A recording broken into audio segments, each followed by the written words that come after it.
आपण ओम ज्ञानतिमिरान्धस्य ज्ञानाञ्जनशलाकया चक्षुरुन्मिलितं येन तस्मै श्रीगुरवे नमः। श्रीचैतन्य मनोभीष्टं स्थापितं येन भूतले स्वयं रूपकदा मह्यं ददाति स्वपदान्तिकं।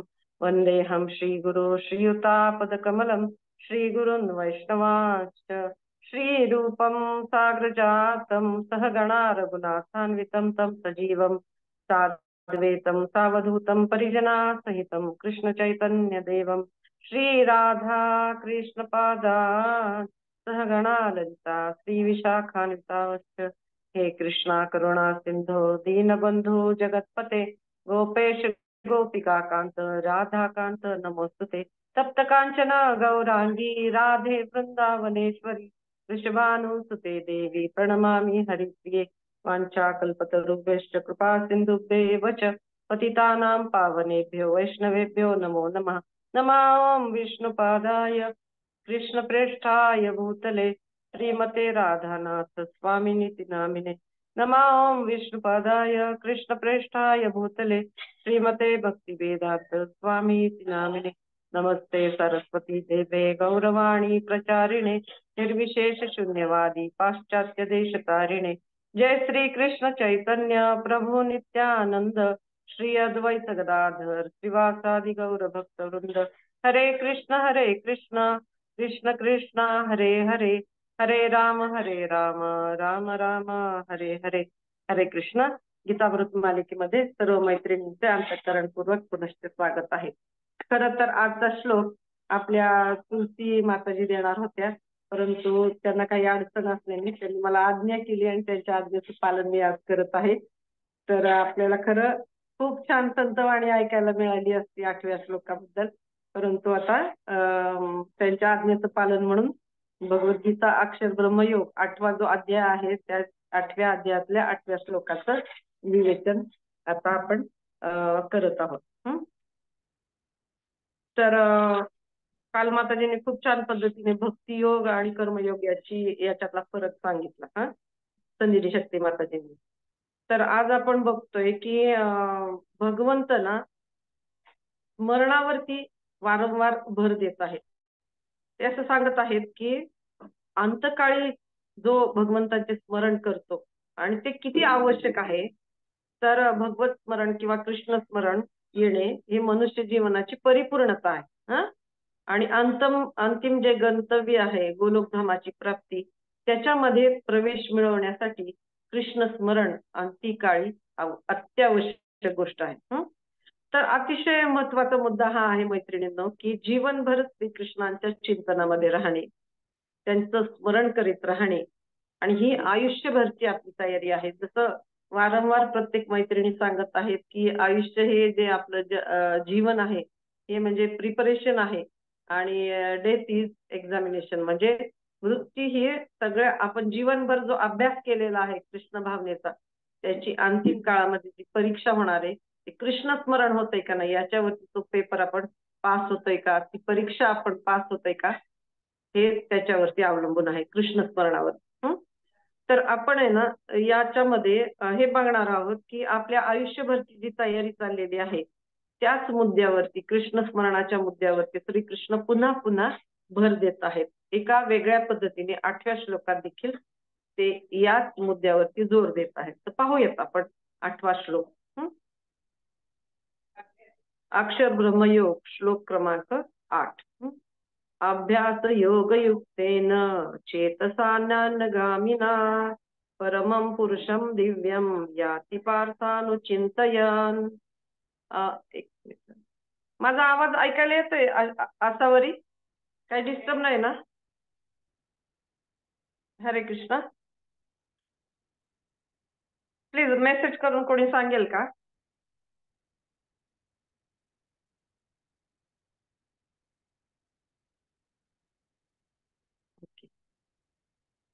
तर हे पार्था, आपले मन विचलित होऊ न देता त्याला माझ्या निरंतर स्मरणामध्ये, थँक्यू।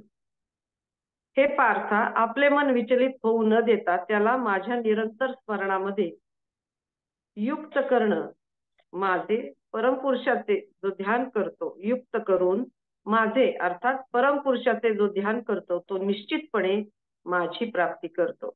आता इथं भगवंतांनी अनेक गोष्टींवरती जोर दिला आहे. ते म्हणजे अभ्यास योग, युक्तेने युक्त होऊन विचलित होऊ न देता, मनाला विचलित होऊ न देता, त्याच्यानंतर निरंतर स्मरण, निरंतर स्मरण कसं पाहिजे, निरंतर मन कसं पाहिजे, विचलित होऊ न देता. त्याच्यानंतर माझे म्हणजे भगवंत म्हणतात की परमपुरुषाचे जो ध्यान करतो तो निश्चितपणे माझी प्राप्ती करतो. म्हणजे भगवंत इथं अजून पुन्हा एकदा निरंतर जर स्मरण केलं भगवंतांचं, मनाला कुठेही विचलित होऊ दिलं नाही, तर आयुष्यभर ही प्रक्रिया करायची, तर निश्चितपणे तो भगवंताच्या प्राप्ती करू शकतो. हे भगवंत या ठिकाणी पुन्हा एकदा ग्वाही देताना दिसतात. पुन्हा हा खूप सुंदर श्लोक भगवत स्मरणावर भर देणारा असा आहे. त्याची चर्चा प्रभुपादांच्या तात्पर्याच्या आधारे आपण करत आहोत. तर आपल्या जीवनामध्ये आयुष्यभर श्रीकृष्णांच्या स्मरणामध्ये जी व्यक्ती रममाण झालेली आहे, ज्याचं मन सदैव श्रीकृष्ण भावना भावित आहे, तो मनामध्ये सदैव भगवान श्रीकृष्णांच्या चिंतनामध्ये मग्न आहे आणि कोणत्याही प्रकारचे विचलित करणारी परिस्थिती त्या व्यक्तीवरती जरी आली, अनेक अडथळे आले, अशा काही घटना घडल्या, विपरीत गोष्ट त्याच्या जीवनामध्ये घडली, तरी देखील अशी व्यक्ती भगवत चिंतनापासून कदापिही विचलित होत नाही. किंचितही तिचं मन श्रीकृष्णांच्या भक्तीवरून ढळत नाही. तर अशी व्यक्ती अत्यंत खात्रीने भगवत धामाची प्राप्ती करते. त्या दिवशी माधुरी भक्ती माताजींनी देखील दायभाग हा शब्द वापरला होता, की जी व्यक्ती निरंतर भगवंताचं स्मरण करते, भगवंताच्या चिंतनामध्ये मग्न असते, सेवा भावनेने किंवा आपण भगवंताचे दास आहोत या भावनेने भगवंताची सेवा करत असते. एक मिनिट, हरी बोल. आता आता दिसतंय का व्यवस्थित? एक मिनिट, एक मिनिट, मी थोडी दुरुस्ती करते.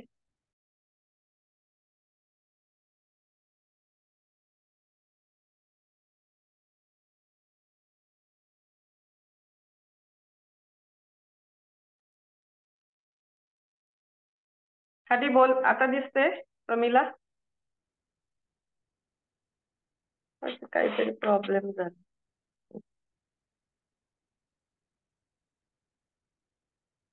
ओके, चालेल. जी व्यक्ती भगवंताच्या स्मरणामध्ये चिंतनामध्ये सदैव जिच्या मनामध्ये भगवंताचा ध्यास लागलेला असतो किंवा ज्या पद्धतीने भगवंताची ती सेवा करण्यामध्ये मग्न असते, तर अशा व्यक्तीच्या बाबतीमध्ये भगवंत सांगतात की त्या दिवशी माधुरी भक्ती माताजींनी सांगितल्याप्रमाणे की अशा व्यक्तीचं भगवत धाम हा अधिकार बनतो. एक मिनिट, सॉरी.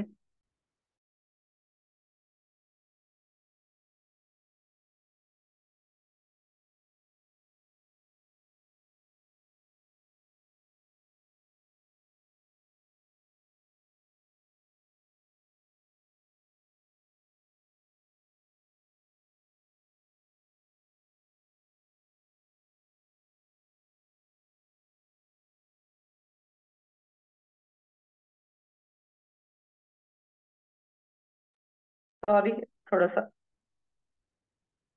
हरे कृष्ण. तर अशा व्यक्तीचा भगवत धाम, ओके,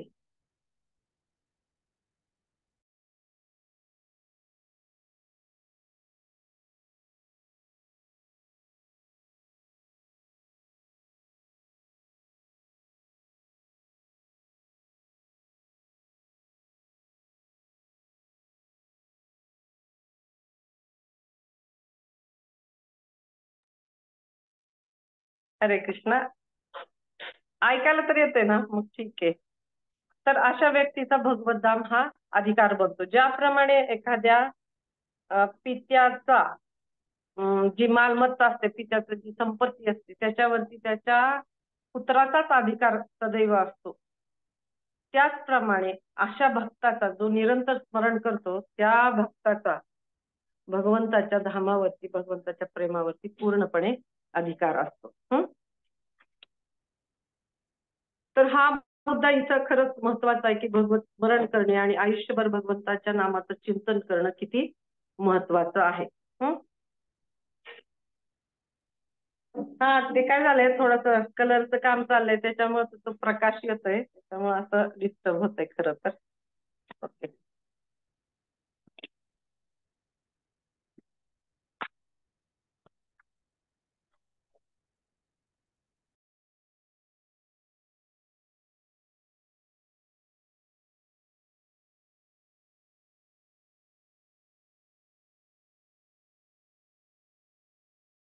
ओके ठीक आहे, आता थोडं सहन करा. हं. तर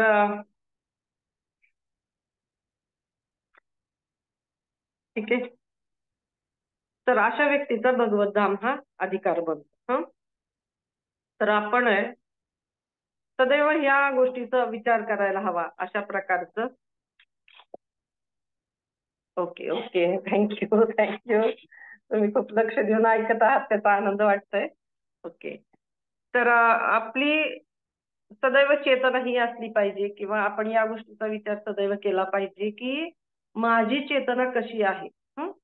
भोगता असण्याची आहे की दास्य भावनेमध्ये आपल्याला सेवा करण्याची इच्छा आहे. तर ही गोष्ट आपल्यासाठी खूप महत्वाची आहे. तर आपण प्रभुपादांच्या तात्पर्याच्या आधारे या गोष्टी अगदी जाणून घेणार आहोत. तर प्रभुपाद इथं सांगतात की मनुष्याच्या कृष्ण स्मृतींची म्हणजे कृष्ण भावनेची पुनर्जागृती हरे कृष्ण महामंत्राच्या जपाने होते. तर हरे कृष्ण महामंत्राचा जप करणे ही अतिशय शास्त्रशुद्ध अशी प्रक्रिया आहे. जेव्हा एखादी व्यक्ती हरे कृष्ण महामंत्राचा उच्चारण करते किंवा तिची जिव्हा त्याची त्या गोष्टीमध्ये एंगेज होते. मग जीवा हरे कृष्ण मंत्राच्या उच्चारणामध्ये जेव्हा युक्त होते जीभ आपली, तेव्हा भगवंताच्या नामध्वनीचे श्रवण आपण आपल्या कानांद्वारे करतो. म्हणजे आपले जे कान आहेत तर ते श्रवणामध्ये युक्त होतात. आणि कान आणि जिव्हा ज्यावेळेस मग्न होते भगवंताच्या नामामध्ये, त्यावेळेस आपलं जे मन असतं तर ते देखील एक प्रकारचं ध्यान या आवाजाच्या दिशेने करायला सुरुवात करतं. अशा प्रकारे योग ध्यान आचरण करण्यास अत्यंत सोपे आहे. प्रभुपाद इथं सांगतात की मुखावाटे आपण नाम घ्यायचं, कानावाटे त्याचं श्रवण करायचं आणि मनावाटे त्या गोष्टीचं चिंतन करायचं. किंवा यामध्ये ह्या दोन प्रक्रियेमध्ये मन कुठं भरकटलं जातंय ह्या गोष्टीचा विचार जास्त आपण करता कामा नये. तर अत्यंत सोपी अशी ही पद्धत आहे असे प्रभुपाद सांगतात, ज्यामुळे भगवंताची प्राप्ती होण्यास मनुष्याला मदत होते. तर जसं इथं सांगितलंय की जेव्हा आपण महामंत्राचे कीर्तन करत आहोत, कीर्तन म्हणजे मोठ्याने हरे कृष्ण या नामाचा जप करणे किंवा गायनामध्ये तो महामंत्र उच्चारणे. जिव्हा स्पंदित होत असते आणि ती गुंतलेली असते. हा दिव्य ध्वनी आपल्या कानांमध्ये एक काय म्हणतो ना आपण अमृत ओतल्याप्रमाणे हे कार्य चाललेलं असतं. तर मन देखील या दिव्य ध्वनीच्या श्रवणाचा अनुभव करण्यास गुंतलेले असते. मग अशा प्रकारे आपले जिव्हेचे, कर्णेंद्रियाचे, मनाचे महामंत्रामध्ये एक शुद्धीकरण होत असते. आता आपण हे समजून घेऊ शकतो की आयुष्यभर हरे कृष्ण मंत्राच्या साह्याने कृष्ण भावना भावित होऊन चर्चा केली, जर आपण कृष्ण भावना भावित होऊन आपण जर कार्य केली, भगवंताबद्दलची चर्चा केली, त्याच्यानंतर भगवत प्रसाद सेवन केला आपण आणि भगवत प्राप्ती ही आपल्यासाठी एक सोपी सहज प्रक्रिया बनू शकते आणि मन योग्य प्रकारे एंगेज होत राहते. आता मनाचे संस्कारात्मक जे सकारात्मक जे विचार असतात तर ते हरे कृष्ण मंत्राच्या उच्चारणाने, वारंवार अभ्यासाने किंवा प्रॅक्टिसने हे जे सकारात्मक विचार असतात ते उभारून यायला मदत होते. आणि नकारात्मक जे विचार मनामध्ये येत असतात आपल्या दिवसभरातून तर ते हळूहळू पुसले जाण्यासाठी मदत होते. एकदा काय झालं की जे हरिदास ठाकूर जे ज्यांना आपण नामाचार्य म्हटलं जातं, 192 माळा ते 192 हरे कृष्णा मंत्राच्या माळा ते 108 मण्यांवरती ते करत असायचे, त्यांना नामाचार्य म्हटलं जायचं. तर ते एका गुहेमध्ये राहायचे. तर गुहेमध्ये त्यांना भेटण्यासाठी अनेक भक्त यायचे. तर त्यावेळेला ना तिथं त्या भक्तांना जाणवायचं की त्या गुहेमध्ये एक खूप मोठा सर्प असायचा. त्याचा वेगळ्या प्रकारचा वास यायचा आणि फुत्कारलेला त्याचा आवाज देखील यायचा आणि एक प्रकारचं विषारी हवा तिथून त्यांना जाणवायची की इथं विषारी साप आहे म्हणून साठी. तर ते भक्त विनंती करतात हरिदास ठाकूरांना की स्वामीजी इथं खूप मोठा साप आहे, तर तुम्ही कृपया दुसऱ्या गुहेमध्ये निवास करणार का? तुमची जागा तुम्ही दुसरीकडं सुरक्षित ठिकाणी थांबणार का? तर हे जेव्हा ते भक्त विनंती करत असतात हरिदास ठाकूरांना, त्यावेळेला ते पाहतात की तो मोठा जो सर्प आहे, तो सर्प त्या गुहेतून निघून जाताना त्यांना स्पष्टपणे आढळून येतो. तर त्याचप्रमाणे मैत्रिणींनो, ज्या वेळेला आपण हरे कृष्णा महामंत्राचा उच्चारण करतो, हरे कृष्णा मंत्राचा आपण अभ्यास करतो, वारंवार त्या गोष्टीचं म्हणजे प्रभुपादांनी जे नियमित संख्या सांगितली आहे, आचार्यांनी जी नियमित संख्या सांगितली आहे, 16 माळा जप हरे कृष्णा मंत्र माळेवरती करायला सांगितलेलं आहे. तर त्या पद्धतीने जेव्हा आपण करतो, तेव्हा मनातले जे वाईट विचार असतात, विषारी विचार असतात, तो जो सर्प ज्याप्रमाणे निघून जातो, त्याप्रमाणे ते मनातले वाईट विचार किंवा नकारात्मक विचार आहेत ना, ते निघून जायला मदत होत असते. तर इथे एक सांगितलंय श्लोकामध्ये परमम पुरुषम दिव्यम. तात्पर्यामध्ये आता सांगितलं की पुरुषम म्हणजे भोक्ता, भगवान श्रीकृष्ण. तर तेच परम भोक्ता आहेत. केवळ एकमेव भोक्ता तेच आहेत. भोक्तारम यज्ञ तपसा सर्व लोक महेश्वरम. म्हणजे यज्ञाचे अधिष्ठाते पूर्णपणे तेच आहेत आणि भोक्ता देखील तेच आहेत. सर्व गोष्टींचे महेश्वर म्हणजे ईश्वर, परम ईश्वर तेच आहे, परम पुरुषोत्तम भगवंत श्रीकृष्ण. परंतु महत्वाची समस्या आपल्या बाबतीमध्ये ही आहे की आपली जी चेतना आहे ती भोगवृत्तीने ग्रासलेली आहे. आताच नव्हे तर कित्येक जन्मांपासून, कित्येक काळापासून आपण स्वतःबद्दल असा विचार करतो की आपणच भोगता आहोत. आपण स्वामी आहोत, आपण नियंत्रक आहोत. आणि याच्यावरती अशा प्रकारच्या विचारांवरती आपला पूर्णपणे विश्वास आपण ठेवत आलेलो आहोत. तर या जगातील प्रत्येक गोष्ट माझ्या उपभोगासाठी आहे, ही ती रोगट अवस्था आहे. ती मनाची अतिशय प्रदूषित अशी अवस्था आहे की या जगातील सर्व गोष्टी माझ्या उपभोगासाठी आहेत, मी सर्व गोष्टींचा नियंत्रण करणारा बॉस आहे. ही जी अवस्था आहे मनाची, चेतनेची, तर ही आपल्याला या भौतिक जगामध्ये पुन्हा पुन्हा जन्म घेण्यासाठी भाग पाडते. परंतु वस्तुस्थिती खरं ही आहे की आपण भोगता नसून भोग्य आहोत.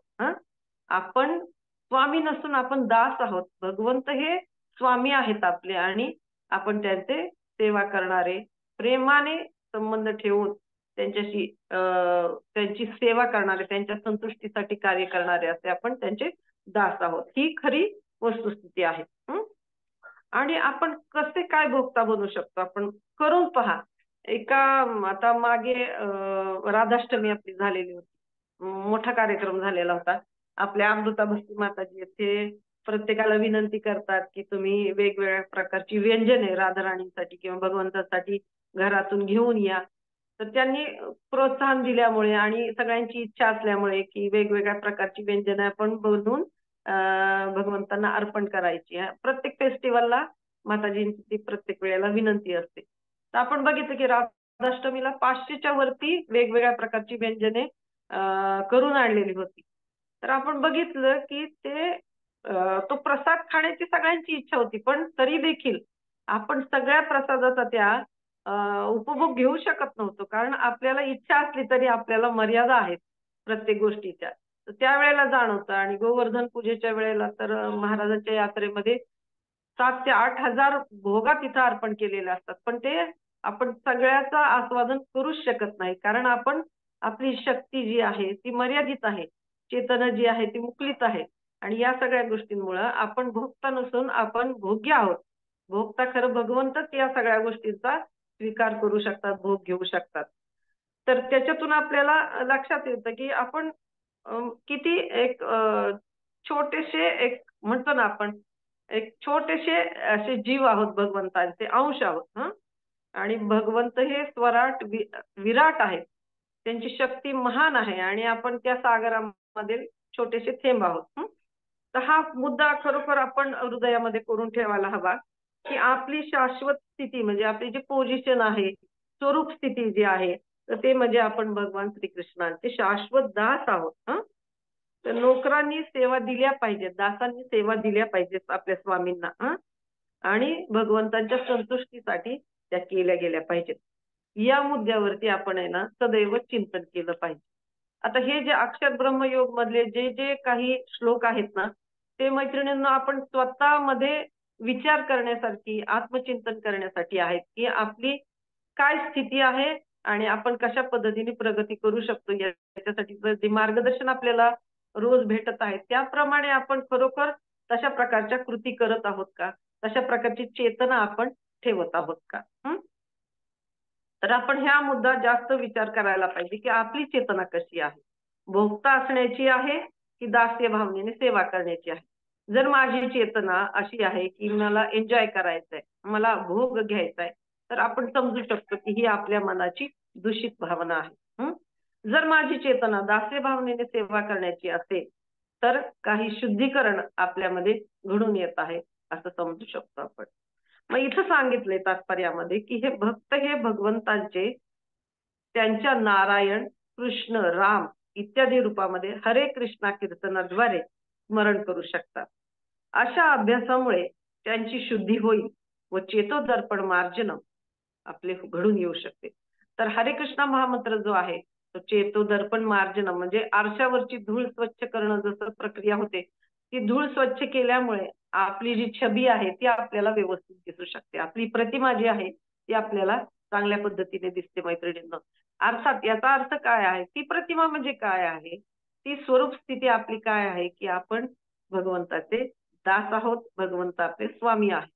ही जी भावना आहे ही खरी अर्थाने आपली जे स्वरूप आहे ते आपल्याला त्या प्रतिमेच्या रूपाने दिसू शकतं. जेव्हा आपल्या मनावरची, हृदयावरची ही धूळ जी आहे किंवा हे जे आवरण चढलेलं आहे, दूषित झालेली आहे स्वामित्वाची भावना, ईश्वरी भावनेमुळे, तर ती धूळ नष्ट व्हायला हृदय निर्मळ व्हायला, त्याचं मार्जन व्हायला मदत होणार आहे. कशामुळे? तर हरे कृष्ण महामंत्राच्या जपामुळे. हं. तर कीर्तनाद्वारे स्मरण करू शकतो आणि अशा अभ्यासामुळे त्याची शुद्धी होईल व चेतोदर्पण मार्जनम म्हणजे आपली चेतना शुद्ध होईल व स्वतःला आपण उपभोक्ता स्वामी समजण्याची जी दूषित भावनांची आपल्या मनावरती जी कीटण चढलेलं आहे किंवा आवरणं चढली आहेत तर ती नष्ट व्हायला मदत होईल. हं. आणि या जन्माचे जे आपले गंतव्य स्थान आहे, मनुष्य देहामध्ये आल्यानंतर आपलं जे गंतव्य स्थान आहे, भगवंताची प्राप्ती ती सुलभ होऊ शकते. हं. तर आयुष्यभर केलेल्या निरंतर स्मरणामुळे आपले भगवंताच्या धामामध्ये जाणे निश्चित होईल. कारण आपलं चेतोदर्पण मार्जन झाल्यामुळे, आपलं हृदय निर्मळ झाल्यामुळे आपल्याला भगवंताचं प्रेम प्राप्त करण्याची ती स्वाभाविक आपली हक्क आहे तो आपला. भगवंताचं प्रेम प्राप्त करणे आणि हृदयामध्ये ती भावना आहे. परंतु प्रदूषण झाल्यामुळं, आवरण चढल्यामुळं ती भावना झाकली गेलेली आहे. तर ती जे शुद्ध प्रेम आहे, ती भावना जी आहे भगवंताप्रतीची, तर ती भावना उन्मूलित होण्यासाठी खूप चांगल्या पद्धतीने आपल्याला हरे कृष्णा मंत्रामुळे विकसित होण्यासाठी, प्रेम विकसित होण्यासाठी मदत होणार आहे. हं. तर हा खूप गांभीर्याने विचार करण्याचा मुद्दा आहे, की आपल्या मनामध्ये खरोखर निर्मळता आहे की मलिनता आहे? हं. कदाचित किलोमीटरचा सुद्धा म्हणता येणार नाही, कित्येक किलोमीटर असा थर त्याच्यावरती असू शकतो प्रदूषित भावनेचा. हां. आता आपण सगळेच जण कुकिंग करता मैत्रिणींनो, तुम्ही देखील घरी तुमच्या कुकिंग करता. तर एखादं भांड्याला जर कीटण चढलं असेल किंवा दूध करपलेलं असेल त्या भांड्यामध्ये, तर केवढं जास्त प्रमाणामध्ये ते भांडं काळं झालेलं असतं किंवा कीटण चढलेलं असतं त्या भांड्यावरती. तर आपण हे बघू शकतो, की त्याला वारंवार त्या भांड्याला स्वच्छता करावी लागते किंवा कित्येक वेळ त्याच्यासाठी आपल्याला द्यावा लागतो. तेव्हा ते भांडं परत पुन्हा त्या मूळ स्थितीला प्राप्त करू शकतो. म्हणजे ते स्वच्छ निर्मळ होऊ शकतं आणि त्याचा वापर आपल्याला पुन्हा दूध तापवण्यासाठी करू शकतो आपण. हं.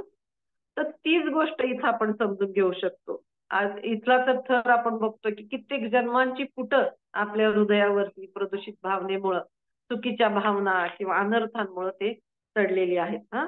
तर त्याचा किती तीव्रतेने आपल्याला ते हृदयाचं मार्जन केलं पाहिजे, किती तीव्रतेने आपण हरिनाम घेतलं पाहिजे, की त्या तीव्रतेमुळं आपलं जे हृदय आहे ते निर्मळ व्हायला मदत होईल, ज्या ठिकाणी खरोखर भगवान श्रीकृष्णांचा निवास होऊ शकतो.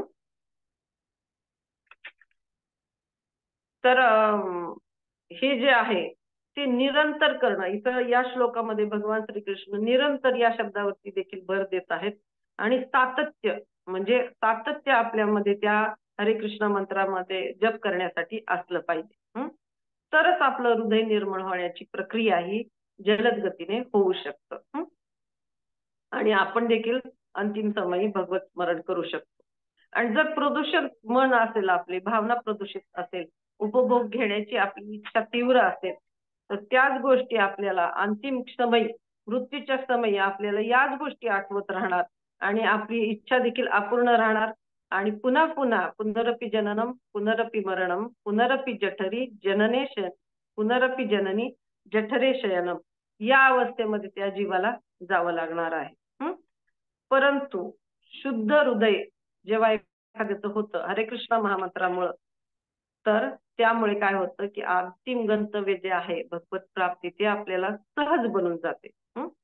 पण कोणी म्हणाल मन एवढं चंचल आहे आणि त्याच्यामध्ये आमची इच्छा होत नाही हरे कृष्ण महामंत्र घेण्याची, किंवा नको वाटतं, किंवा ह्या ज्या गोष्टी घडतात ना, अशा वेळेला आपल्या मनाला आपण अजिबात थारा द्यायचा नाही, त्या मनाचं आपण ऐकायचं नाही. पुढे जाऊन आपल्याला मनावरती जे अनेक श्लोक आहेत ते आपण अभ्यास करणारच आहोत.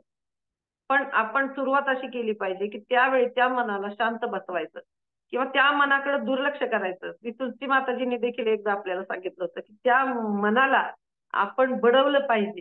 जे मन आपल्याला भगवंताच्या नामस्मरणामध्ये अडथळे आणतं किंवा इतर ठिकाणी आपल्याला घेऊन जातं, त्या मनाला आपण बडवलं पाहिजे. आणि आपण आपण जे आत्मा आहोत त्याची खरी भूक आहे हरिनाम. त्याच्याशिवाय त्याला संतुष्टी प्राप्त होणार नाही त्या आत्म्याला. तर त्याच्याशिवाय त्याची भूक भागणार नाही हरिनामाशिवाय किंवा भगवंताच्या स्मरणाशिवाय. तर त्या गोष्टी प्रथम आपण करायला शिकलं पाहिजे आणि अशा प्रकारच्या हट्टी मनाला शांत बसवलं पाहिजे किंवा चुप बसवलं पाहिजे माताजींच्या शब्दामध्ये. तर आपलं जे अंतिम ध्येय आहे तर ते प्राप्त करण्यासाठी या सगळ्या प्रक्रिया आपण योग्य मार्गदर्शनाखाली केल्या पाहिजेत. आता एक छोटस एक चुटकुला आहे या संदर्भात, तर तो आपण चर्चा करूया. की एक मुलगा असतो, तरुण मुलगा, आणि त्याला त्याचे आजोबा बऱ्याच वस्तू गिफ्ट देतात. त्याच्यामध्ये एक छोटासा दिवा असतो. तर तो दिवा तो अशा जिज्ञासू वृत्तीने पाहत असतो त्या दिव्याकडे. त्याला घासतो थोडासा. घासल्यानंतर काय होतं, त्याच्यातून एक जिन येतो. तर त्या जिन येतो आणि तो विचारतो, क्या हुकुम है मेरे आका, म्हणजे तो विचारतो प्रश्न त्याला. तर तो, त्याला खूप भूक लागली असते, त्या मुलाला सांगतो की मला हे मागव ते मागव. लगेच पटकन काही मिनिटातच तो लगेच तिथं ते खाण्याचे असंख्य पदार्थ त्याच्यापुढं उपलब्ध होतात. ते झाल्यानंतर त्याला असं वाटतं की अरे आपल्याला घर पाहिजे. मग तो त्याला जिनला सांगतो की घर पाहिजे मला असं, की मोठं असं शानदार. झालं, लगेच घर काही मिनिटांमध्ये येतं. काही मिनिटांमध्ये गाडी उपलब्ध होते. काही मिनिटांमध्ये तो पत्नीची अपेक्षा करतो तर पत्नी त्याला उपलब्ध होते. पण इथं काय होतं, ते पती पत्नींना बोलण्यासाठी तो जिन वेळच देत नसतो. तो वारंवार म्हणत असतो, क्या हुकुम है मेरे आका, आप बोलो. मग त्याला कळतं की अरे ह्याला तर काही ना काहीतरी काम पुरवलं पाहिजे तरच हा शांत बसणार आहे. तर तो काय करतो, तर तो हुशार असतो. तो सांगतो त्याला की शिडी घेऊन ये. लगेच एका मिनिटात शिडी येते आणि त्याचं भलं मोठं घर असतं, निवास असतं. त्या घराला लावायला लावतो तो शिडी आणि त्याला सांगतो की जोपर्यंत मी तुला हाक मारत नाही तोपर्यंत या शिडीवरून तू वरती चढायचं, खाली उतरायचं, वरती चढायचं, खाली उतरायचं. हे कार्य तो त्या जिनला देऊन टाकतो. तर मैत्रिणींनो, आपलं मन जे आहे ना हे असंच आहे. त्याला काही ना काहीतरी चिंतन करण्यासाठी हवंच असतं. काही ना काहीतरी त्याला विषय आसक्त करतच असतात. तर आपल्या मनाला जेव्हा आपण हरे कृष्ण महामंत्रामध्ये गुंतवतो योग्य पद्धतीने आणि हरे कृष्ण मंत्र म्हणू लागतो, त्यावेळेला तुझे जे मन आहे ते हळू त्याला समजायला लागतं की अरे आपल्याला हे मंत्र म्हणायचं आहे आणि आपल्याला या गोष्टींमध्ये आपण सहभाग घ्यायला हवा. त्यावेळेस तो जिनप्रमाणे तो एंगेज राहतं ते मन आणि आपोआपच त्या मनावरती सुसंस्कार घडतात आणि ते मन देखील जे आपला शत्रू बनणार होतं ते आपला मित्र बनून आपल्याला म्हणजे आपल्या आत्म्याला योग्य ठिकाणी घेऊन जायला मदत करतं. जसं परवा दिवशी आपण पाहिलं की BMW भगवंतांनी BMW प्रत्येकाला दिलेले आहे. बॉडी, माइंड आणि वर्ड्स. तर त्याच्या आधाराने त्या BMW मध्ये बसून म्हणजे आपल्या शरीराने आपण सेवा करायची भगवंताची, माइंड मध्ये म्हणजे मनाने चिंतन करायचं भगवंताचं आणि वर्ड्स म्हणजे भगवंताबद्दल बोलायचं, भगवंताबद्दलची चर्चा करायची. हे सगळेजण करू शकतात आणि या BMWच्या आधाराने त्याच्यामध्ये बसून भगवत धामाची प्राप्ती हरे कृष्ण मंत्राच्या सहाय्याने आपण करू शकतो. याबद्दलचा विश्वास या श्लोकामध्ये आपल्याला प्रभुपाद आणि भगवंत देतात. तर प्रभुपाद या ठिकाणी ना सुरवंटाचं खूप सुंदर उदाहरण सांगतात. ते असं म्हणतात की सुरवंट जेव्हा असतं तेव्हा ते सदैव चिंतन फुलपाखराचं करत असतं. अशा प्रकारे चिंतन करून करून शेवटी ते फुलपाखरू बनतं. त्याचप्रमाणे मैत्रिणींनो जर आपण भगवंताच्या गुणांचं, त्यांच्या लीलांचं, त्यांच्या नावाचं चिंतन करत राहिलो, हरे कृष्णा महामंत्र योग्य पद्धतीने घेत राहिलो आणि त्याच्यावरती आपण चिंतन करत राहिलो, कथा ऐकत राहिलो किंवा जे भगवंताची वाणी आहे त्याच्याबद्दलचं श्रवण आपण करत राहिलो, जी सेवा आपल्याला दिली ती योग्य पद्धतीने करत राहिलो, तर निश्चितच त्यांच्या ज्या स्वभावामध्ये त्यांचे जे छान गुण आहेत, हा त्यांच्याच आपण अंश आहोत. त्या सगळ्या गुणात आपल्याला देखील प्राप्त होतील आणि आपण देखील भगवंताचे बनू. भगवंताला अतिशय प्रिय बनण्यासाठी या सगळ्या गोष्टींची मदत आपल्याला होणार आहे. तर आपला जो शाश्वत स्वभाव आहे सच्चिदानंद, तर त्या स्वभावाला आपण प्राप्त होऊ शकू. एक छोटीशी कथा आहे की एक मनुष्य होता आणि तो खूप हुशार होता. त्याला 20 प्रकारच्या जवळजवळ भाषा येत होत्या. मग तो काय करतो एका राजाकडे जातो आणि तिथं त्यांना सांगतो की जो कोणी माझी मातृभाषा ओळखून दाखवेल तर म्हणजे तो चॅलेंज देतो की कोण माझी मातृभाषा वेगवेगळ्या भाषांमध्ये बोलून तो दाखवतो, भाषण करून दाखवतो आणि माझी मातृभाषा कोणती आहे याच्याबद्दल राजाला चॅलेंज करतो. तर राजाला हा प्रश्न पडतो. मग तो त्याचा जो मंत्री असतो त्याला ते सांगतो की हा प्रश्न कसा सोडवायचा ह्यानी तर आपल्याला चॅलेंज दिलेले की मला एवढ्या भाषा येतात तर माझी मातृभाषा कोणती आहे ती ओळखून दाखवा. तर तो मंत्री खूप हुशार असतो. तो काय करतो की तो जेव्हा दुसऱ्या दिवशी हा प्रेझेंट होतो तो मनुष्य राजदरबारामध्ये आणि पुन्हा आव्हान करतो की तुम्ही माझी भाषा ओळखली का नाही? तुम्हाला मी 1 दिवस 1 रात्रची मुदत दिलेली होती. तर तो मंत्री बरोबर त्याची जी भाषा होती तो सांगतो की ही त्याची मातृभाषा आहे. मग कशावरून राजा त्याला विचारतो की कशावरून तू हे ओळखलं? तर तो मंत्री त्या मनुष्याला सांगतो की तुमच्या जीवनामध्ये काल रात्री काय प्रसंग घडला? तर तो आठवतं. तर ह्या म्हातारीने काय केलेलं असतं की तो जेव्हा झोपलेला असतो मनुष्य त्याच्या अंगावरती पाणी फेकलेलं असतं थंडगार एकदम. तर थंडगार पाणी जेव्हा अंगावर पडतं त्यावेळेस तो एकदम त्याच्या भाषेमध्ये आई आई असं ओरडतो आणि त्याच्या भाषेमध्ये तो ओरडल्यानंतर त्या मंत्र्याला बरोबर कळतं की ह्याची मातृभाषा ही आहे.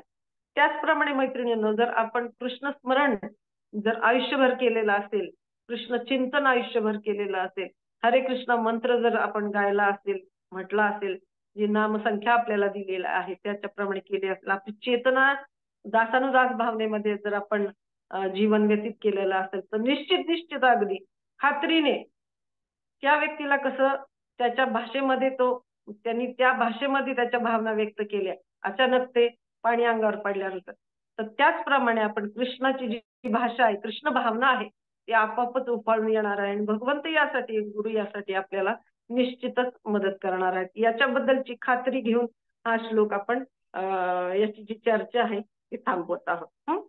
तर मैत्रिणींनो एक लक्षात घेण्यासाठी गोष्ट आहे की आपला बँक बॅलन्स किती असू दे, करोडो रुपयामध्ये बँक बॅलन्स असू द्या, सर्व सोयींनी युक्त असं प्रचंड मोठा महाल असू द्या तुमचा किंवा प्रचंड मोठं घर असू द्या, तुमचे कितीही प्रेमळ नातेवाईक असू द्या, त्यांची संख्या असंख्य असू द्या, तर ह्या सगळ्या गोष्टी एखाद्या मोठ्या शून्याप्रमाणे आहेत.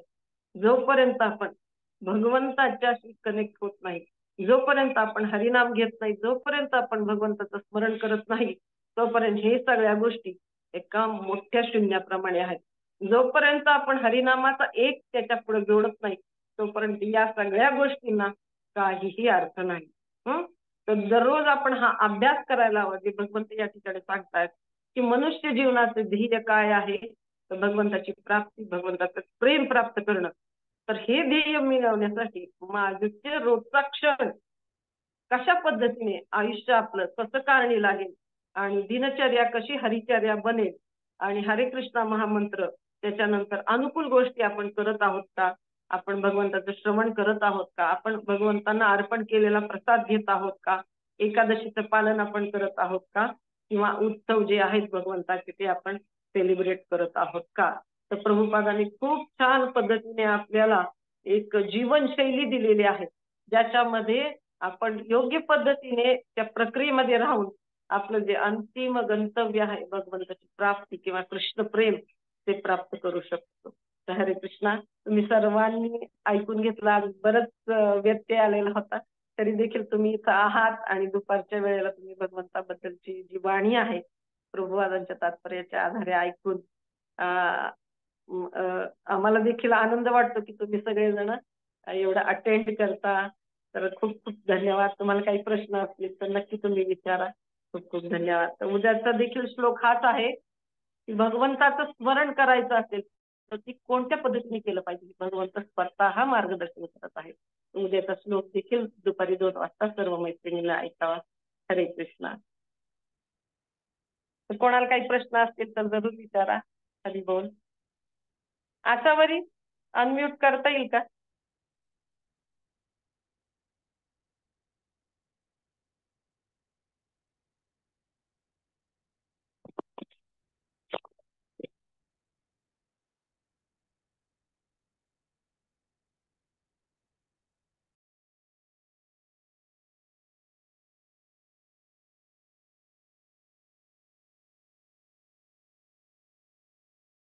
एक मिनिट.